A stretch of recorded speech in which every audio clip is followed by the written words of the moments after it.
حضرت عمر فاروق اللہ اکبر، حضرت عمر جیسا بندہ 24 لاکھ مربع میل کا حکمران، اور شاہ روم کو خط لکھ کے کہتا ہے میں منت نہیں کرتا، میں حکم دیتا ہوں۔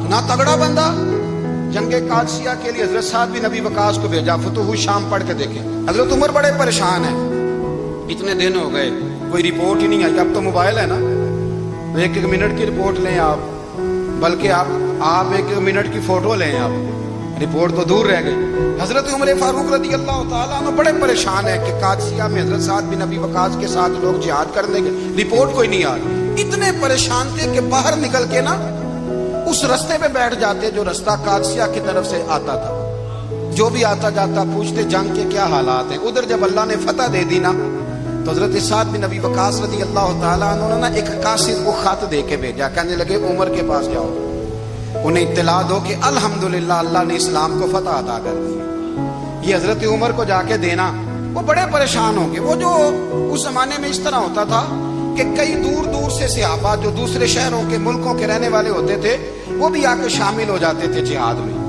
کوئی ایک دفعہ مدینے آیا، کوئی 2 دفعہ آیا، پھر اپنے اپنے علاقوں میں بہت سارے لوگوں نے زیادہ دفعہ حضرت عمر کو دیکھا بھی نہیں تھا۔ وہ جو قاصد خط لے کے آیا تھا نا، اس نے ایک آدھ دفعہ دیکھا تھا، حضرت عمر بوڑھے ہو گئے، وہ پہچانتا نہیں تھا۔ ادھر سے وہ خط لے کے آ گیا، حضرت عمر مدینے سے باہر نکل کے اس روڈ پہ بیٹھے تھے جو قادسیہ سے آتا تھا۔ جب اس آدمی کو آتے دیکھا تو حضرت عمر اٹھ کے کھڑے ہو گئے، فرمانے لگے قادسیہ سے آ رہے ہو؟ وہ کیا کہتا ہے؟ پھٹے پرانے کپڑے، ٹوٹے ہوئے جوتے، سر پہ پرانی پگڑی، کہنے لگے غلام مدینے کے رہنے والے ہو؟ حضرت عمر کہنے لگے ہاں مدینے کا ہوں۔ کہا میں قادسیہ سے آیا ہوں، الحمدللہ اللہ نے اسلام کو فتح دے دی ہے، الحمدللہ کفر کی کمر ٹوٹ گئی ہے۔ اس نے یہ بات کر کے تو گھوڑے کو ایڑی لگائی، گھوڑا دوڑنے لگا مدینے کے، حضرت عمر بھی ساتھ ساتھ دوڑ رہے ہیں۔ فرمانے لگے اچھا بتاؤ خالد بن ولید کا کیا حال ہے؟ تھوڑا آگے جا کے فرمانے لگے اسامہ بن زید کیسے ہے؟ وہ کہتے ٹھیک ہے۔ پھر اس نے اور گھوڑا، عمر ساتھ ساتھ دوڑ رہے ہیں، ساتھ ساتھ 24 لاکھ مربع میل کا حکمران، ایک جوتا پیر سے نکل گیا، عمر دوڑ رہے ہیں۔ آگے جا کے پوچھتے ہیں سعد بن ابی وقاص کا کیا حال ہے؟ کہ حضور وہ بھی ٹھیک ہے۔ کتنے لوگ میرے شہید ہو گئے مسلمانوں میں سے؟ کہنے لگا صحیح گنتی کا نہیں پتا، یہ لفظ ادا ہوتے ہوتے مدینے کی سرحد آ گئی۔ لوگوں نے عمر کو گھوڑے کے ساتھ دوڑتے دیکھا تو کہا امیر المومنین کیوں دوڑ رہے ہیں؟ وہ غلام چھلانگ لگا کے نیچے آیا، قدموں میں بیٹھ گیا، کہنے لگا حضور آپ نے بتایا ہی نہیں آپ امیر المومنین ہیں۔ آپ فرمانے لگے کیا بتاتا؟ میں تو اونٹ چرانے والے کا پتر ہوں، کیا بتاتا؟ وہ عمر ہوں جس نے اپنے گناہوں کا حساب دینا ہے، کیا بتاتا؟ جو سعد بن ابی وقاص کو جہاد پہ بھیج کے خود بزدلوں کی طرح گھر میں بیٹھا ہے، کیا بتاتا؟ کوئی حیثیت نہیں، کوئی طور۔ تو نے اچھا کیا، تو مجاہد تھا، مجھے ساتھ ساتھ دوڑایا، تو نے اچھا کیا۔ جتنے لوگ تھے چیخیں مار کے رونے لگے۔ حضرت فاروق اعظم سے کہنے لگے عمر جب تک تیرے جلوے رہیں گے اللہ کامیابیاں ہی عطا فرمائے گا، جب تک تیرا رنگ رہے گا اللہ تعالیٰ نوازتا ہی رہے گا۔ کچھ نہیں کبھی اپنا آپ ظاہر ہی نہیں کیا۔ بہت بڑے تھے، بہت بڑے تھے حضرت عمر، بڑے تھے۔ حضرت ابو رافع غلام تھے، قرآن پاک بڑا سونا پڑھتے تھے۔ حضرت عمر جب بھی انہیں ملتے کہتے ابو رافع تو عمر سے اچھا ہے، قرآن بڑا شاندار پڑھتا ہے۔ تو وہ کہتے حضور اگر میں قرآن صحیح پڑھتا ہوں تو آپ کو قرآن کی تشریح زیادہ صحیح آتی، آپ بھی تو مجھ سے افضل ہیں۔ تو آپ فرماتے نہیں پھر بھی تو مجھ سے افضل ہے۔ کیوں؟ اس لیے کہ تو اپنے آقا کی نوکری بھی ٹھیک کرتا ہے اور رب کی عبادت بھی ٹھیک کرتا ہے، اور مجھے خالی صرف عبادت کرنی ہوتی ہے وہ بھی ٹھیک نہیں کر پاتا۔ ساری زندگی اپنا محاسبہ، ساری زندگی اپنے گریبان میں دیکھا، ساری زندگی اپنے آپ کو پرکھا، اپنے آپ کو ٹٹولا۔ 62 سال عمر بیت گئی۔ حضرت حذیفہ بن یمان ایک صحابی تھے، میرے نبی کریم علیہ السلام نا ان سے راز کی باتیں کرتے تھے۔ ہر بندے کا ہاضمہ ٹھیک نہیں ہوتا، سب سے راز کی بات نہیں کرنی چاہیے۔ حضرت حذیفہ بن یمان کہتے ہیں حضور راز کی باتیں بتاتے۔ مدینہ منورہ میں جو منافقین تھے ان کی لسٹ بھی نبی پاک نے حضرت حذیفہ بن یمان کو دی تھی۔ جب کوئی مشکوک آدمی مر جاتا نا تو صحابہ کہتے ہم دیکھتے اگر حضرت حذیفہ نے جنازہ پڑھا ہے تو ہم بھی جنازہ پڑھ لیتے۔ نبی پاک نے بھی کچھ جنازے نہیں پڑھے، ترمذی میں ہے، فرمایا عثمان سے جو بغض رکھے اس کا جنازہ نہیں پڑھیں گے۔ حضرت حذیفہ بن یمان اگر جنازہ پڑھتے تو لوگ پڑھتے، وہ نہ پڑھتے تو لوگ جنازہ نہ پڑھتے۔ حضرت حذیفہ بن یمان کہتے ہیں جناب عمر فاروق کی خلافت کے آخری ایام تھے، کچھ دنوں کے بعد وہ شہید ہو گئے۔ فرماتے آدھی رات کا وقت تھا، میں گھر میں سویا تھا بڑا بے فکر، اچانک میرے دروازے پہ دستک ہوئی، میں گھبرا کے اٹھا، اتنی رات کو کون آیا؟ کہتے ہیں قربان جاؤں، دروازے پہ گیا تو امیر المومنین فاروق اعظم دروازے پہ۔ میں نے کہا عمر کوئی حکم تھا تو مجھے بلا لیتے۔ کہنے لگے میں نا امیر بن کے نہیں آیا، تیرا ویر بن کے آیا ہوں۔ امیر المومنین کی حیثیت سے سرکاری کام سے بلاتا تو وہاں بلاتا، مجھے ایک ذاتی کام پڑ گیا۔ کہتے میں نے عمر کو گھر کی اندر بلا کے چارپائی پہ بٹھایا، میں نے کہا حضور میں غریب آدمی، میں کیا آپ کے کام آ سکتا ہوں؟ تو کہتے ہیں انہوں نے نا مجھے ساتھ بٹھا لیا، پھر میرا ہاتھ پکڑ لیا، کہنے لگے تو عمر کو جانتا ہے؟ عمر جھوٹ نہیں بولتا، تو جانتا ہے عمر وعدوں کا پکا ہے؟ کہا حضور جانتا ہوں۔ کہا میں اس وقت آیا ہوں جب دیکھ بھی کوئی نہیں رہا۔ حضرت حذیفہ بن یمان کہتے ہیں پریشان ہو گیا، حضور پہلیاں نہ بجھوائے، مہربانی کر بتائیں کدھر آئے ہیں؟ حضرت عمر فاروق فرمانے لگے 62 سال کا ہو گیا ہوں، 63 میں چل رہا ہے، داڑھی سفید ہو گئی ہے، پھل پک گیا، اٹھ فریدہ ستیا، داڑھی آ گئی دور، اگا نیڑے آ گئی، پیچھا رہ گئی دور، اب نا اب قبر اشر کا معاملہ صاف نظر آنے لگا ہے۔ کہا حضور مجھ سے کیا چاہتے ہیں؟ حضرت عمر رو پڑے، کہنے لگے آج میں عشاء کے بعد نکلا ہوں تو نبی پاک کے صحابہ مجھے نیک کہہ رہے تھے، پھر میں نے بچوں کی ماں سے اور بچوں سے بھی پوچھا ہے، وہ بھی مجھ سے راضی ہیں، پر حذیفہ تیرے ساتھ نبی پاک راز کی باتیں کرتے تھے، سچ بتا کہیں عمر کا نام منافقوں میں شامل تو نہیں؟ سچ بتا ان منافقین میں تو شامل نہیں، کہیں اوپر سے تو نہیں سارا کچھ؟ حضرت حذیفہ بن یمان کہتے ہیں میں باپ کے مرنے پہ اتنا نہیں رویا جتنا عمر کے سوال پہ رویا۔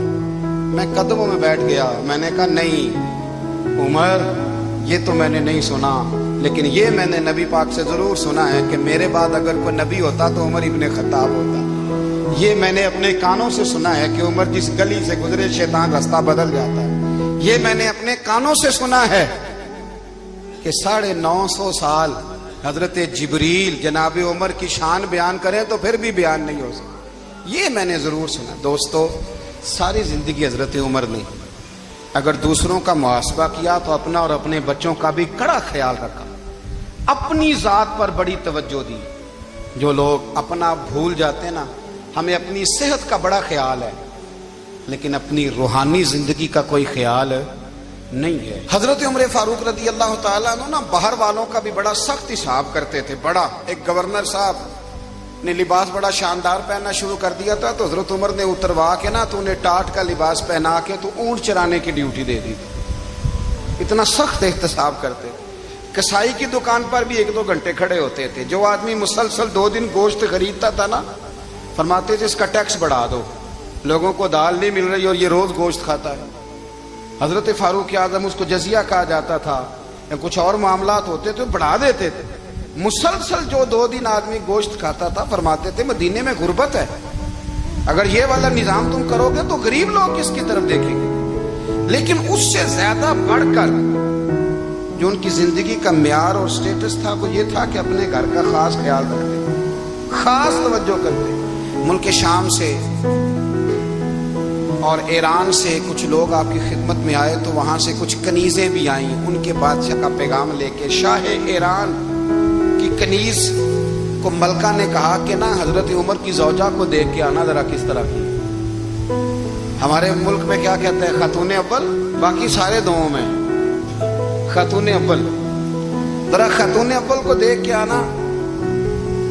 تو وہ جب آئی نا گھر میں ملنے تو کہا کہ مجھے میری ملکہ نے کہا تھا کہ عمر کی زوجہ سے اہلیہ سے ملاقات کر کے آنا، تو حضرت عمر کی اہلیہ نے نا ایک جوڑا کپڑوں کا دے دیا ملکہ کے لیے اور ایک خوشبو کی شیشی دے دی۔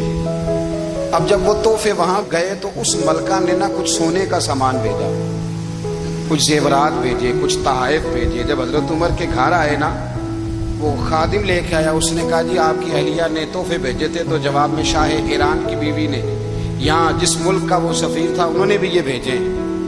تو حضرت عمر فاروق نا وہ تحفے لے کے گھر گئے تو جا کے کہنے لگے اپنی اہلیہ سے یہ تو کب سے تحفے تحائف بھیجنے لگ گئی ہے؟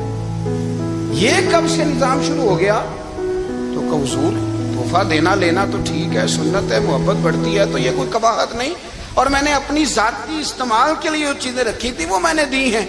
تو حضرت عمر فاروق رضی اللہ تعالیٰ عنہ فرمانے لگے ہم نے کسی ملک کے ساتھ اور اس کے بادشاہ کے ساتھ ذاتی تعلق نہیں بنانا، تعلق جو بھی بنے گا رسول اللہ کے دین کی برکت سے بنے گا، ذاتی رشتے نہیں ہم نے قائم کرنے۔ ذاتی آپ کے ملک کی جو ایئر لائن جس کا ہر سال خسارے کا ڈنڈورا پیٹا جاتا ہے نا، وہ ہمارے بادشاہ صاحب اور صدر صاحب اگر غیر ملکیوں کو گھوڑا کبھی بھیجنا ہو نا، گھوڑا، تو پورا ایک جہاز گھوڑا لے کے تحفے میں جاتا ہے، پورا جہاز غریب قوم کا یہ سرمایہ، اور قوم بڑی بادشاہ ہے، لائنوں میں لا کے ووٹ دیتی ہے۔ دو کام ہمیشہ لائن میں لا کے کرنے، ایک بل لائن میں لا کے جمع کرانا ہے اور ایک ووٹ لائن میں لا کے، تاکہ پھر پورے 5 سال لائن میں ہی لگے رہیں۔ مرضی سے آپ ووٹ دینا، پر جو بات درست ہے اس کو سنو۔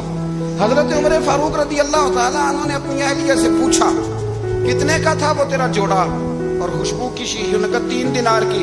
فرمایا یہ 3 دینار تیرے اور باقی جو تحفے آئے ہیں وہ تو خود کہہ، چونکہ اس نے تیرے نام بھیجے ہیں، تو کہہ کہ میں مال غنیمت میں دیتی ہوں، تو کہہ میں مسلمانوں کو کہہ۔ تو زوجہ ہنس پڑی، کہنے لگی میں نام بھی کہوں تو مجھے کہنا تو پڑے گا ہی، کہنا تو میں نے ہے ہی، کیونکہ سامنے عمر فاروق ہیں، لہذا فرمایا کہہ دیتی ہوں میں نے دیا خزانے کو۔ حضرت عمر نے جمع کرا لیا۔ یہ کیا بات ہے؟ میرے گھر والے جو مرضی کریں، ان کا معیار زندگی جس طرح کا مرضی ہو۔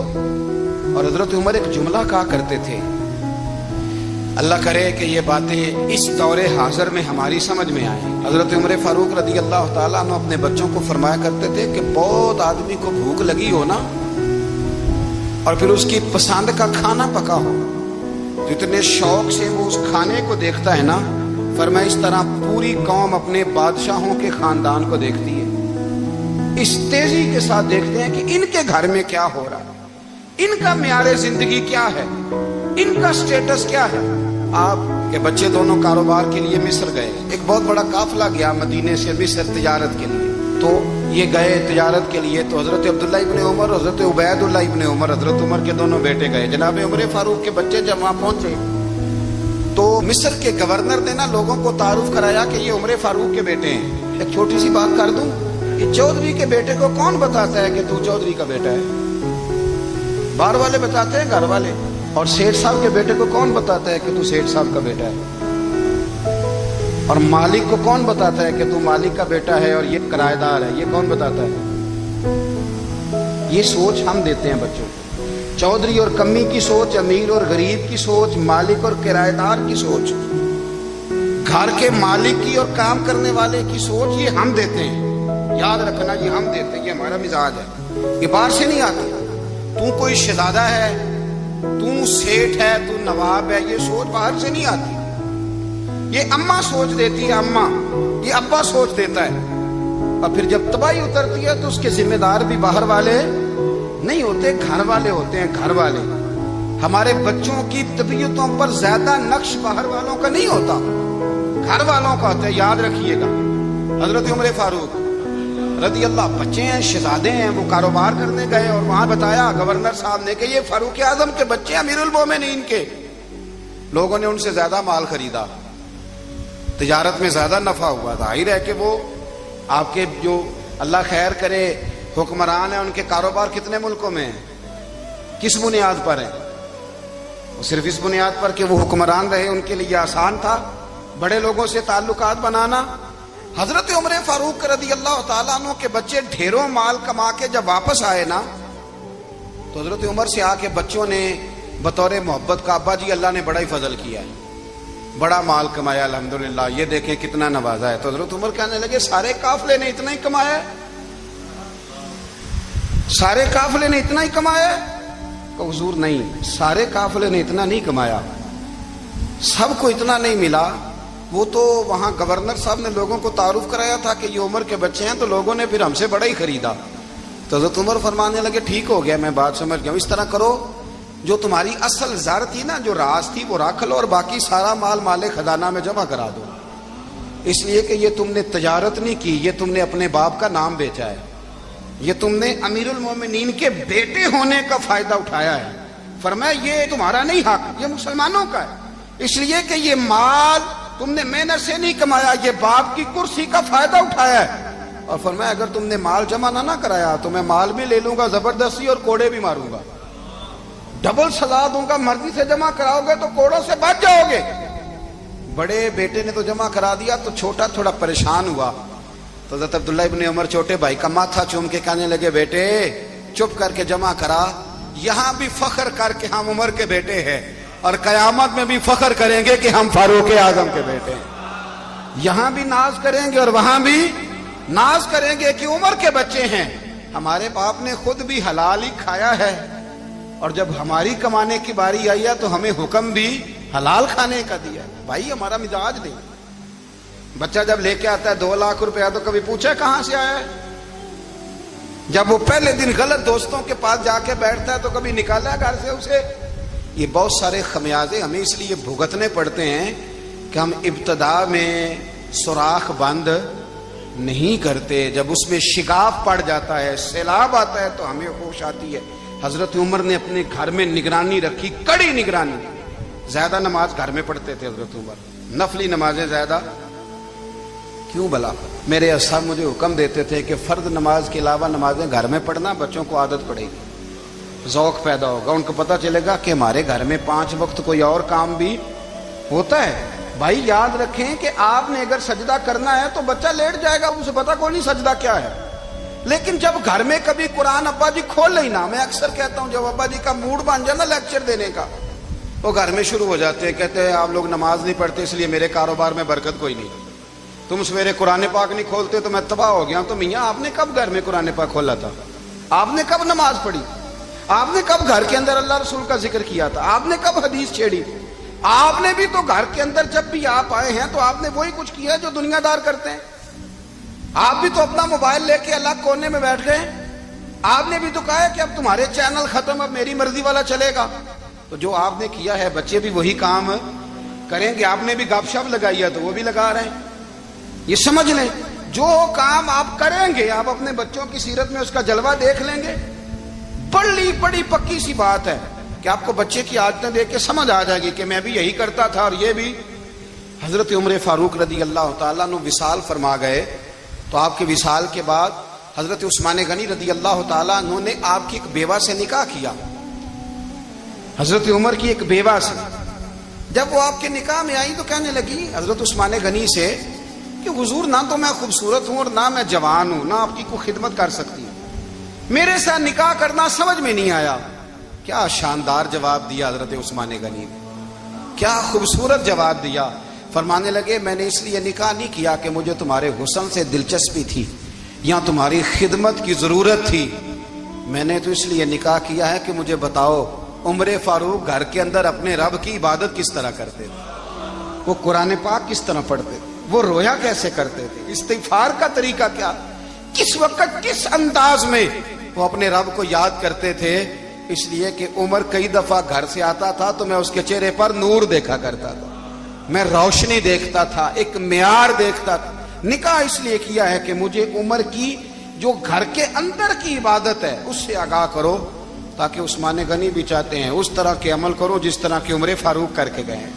بھائی جب تک ہم اپنے گھر میں وہ توجہ نہیں دیں گے، وہ مزاج دیکھیں نا، ہمارے گھروں میں جب نقشہ پاس ہوتا ہے تو ٹی وی لان بھی اس میں ہوتا ہے، ڈرائنگ روم بھی ہوتا ہے، نماز کی جگہ بھی ہوتی ہے نقشے میں۔ صحابہ جب گھر بناتے تھے تو ایک مسجد بیت کا نقشہ پاس کرتے تھے، ذہن میں رکھتے تھے کہ یہ کونا نماز کے لیے، وہاں جوتے لے کے کوئی نہیں جائے گا، وہاں نماز پڑھی جاتی تھی، عورتیں وہاں اعتکاف کرتی تھی۔ ٹی وی لان تو آ گیا ہے اور گھر کے اندر ٹی وی رکھنے کے لیے تو ایک کمرہ الگ سے بنا دیا گیا ہے، اور اب جو نئے نقشے پاس ہو رہے ہیں اس کے اندر گھروں کے اندر جگہ بنائی گئی ہے جہاں کمپیوٹر رکھے جائیں گے، اور بچوں کے لیے وائرنگ ہوگی نیچے تاکہ انہیں کوئی مشکل درپیش نہ ہو۔ یہ ساری چیزیں ہم نے نہانے کے لیے گھروں کے اندر اتنے بڑے واش روم بنائے ہیں کہ لگتا یہ ہے کہ سوائے نہانے کے اور کام ہی نہیں کوئی گھر میں ہوگا، ہر چیز آ گئی۔ پر اللہ کرے کوئی تفسیر بھی ٹیبل پہ پڑی نظر آئے، کوئی حدیث کی کتاب بھی ٹیبل پہ پڑی نظر آئے۔ اللہ کرے کہ جس طرح ابا لطیفہ سن کے آتا ہے تو جب تک سنا نہ لے اسے ہضم نہیں ہوتا، اللہ کرے کہ وہ جمعے میں بیان سن کے جائے تو اس کا بھی دل کرے میں اپنے بچوں کو سناؤں. وہ نبی پاک کی کوئی حدیث کہیں سے سنے تو گھر جا کے سنائے. جب تک یہ معیار نہیں بنتا آپ کیسے توقع کرتے ہیں کہ گھر کے اندر اللہ کی رحمتیں نازل ہوں گی؟ آپ یہ کیسے توقع کرتے ہیں کہ گھر کے اندر وہ معیار اور وہ مزاج بنے گا؟ حضرت عمر فاروق نے ذاتی زندگی پر جو توجہ دی، گھر والوں کے معیار پر جو توجہ دی حضرت عمر فاروق رضی اللہ تعالیٰ عنہ نے، وہ بھی بڑی دیدنی ہے. حضرت ابو موسیٰ اشعری کو نا آپ نے وزیر خزانہ بنایا تھا. تو حضرت ابو موسیٰ اشعری کہتے ہیں کہ حضرت عمر کو شیخ خزانے میں رہنے تو دیتے نہیں تھے. ایک دن نا میں صفائی کر رہا تھا اس کمرے کی جس میں خزانہ رہتا تھا. ہمارے تو ملک میں جو جاتا ہے وہ صفائی کر کے ہی جاتا ہے، اللہ خیر کرے. اور خیر معیار بدلتا ہے.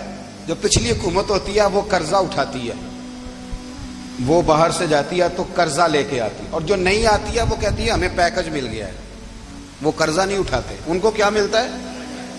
یعنی پچھلی نے قرضہ لیا تھا اور ہم نے، واہ جی واہ کیا خوبصورت انداز ہے.